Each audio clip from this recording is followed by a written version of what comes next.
Good morning, we are back here at the Ara Project and it's 6:40 a.m. and we are chopping away to give the macaws their morning meal. They eat fruit, so you can see here banana, watermelon, papaya and pineapple.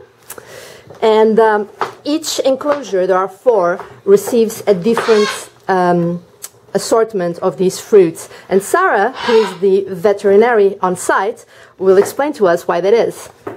Well, what we have to do here is to take the weight of the birds, and in each zone we have a different amount of birds, so that's why we have to split the quantity of the fruits, taking the weight and the average that they have to eat in the day.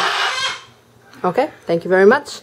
And now that we're here, I'll just show you a little bit around of where we are living. This is our room. And next video there will be some macaws. So see you later.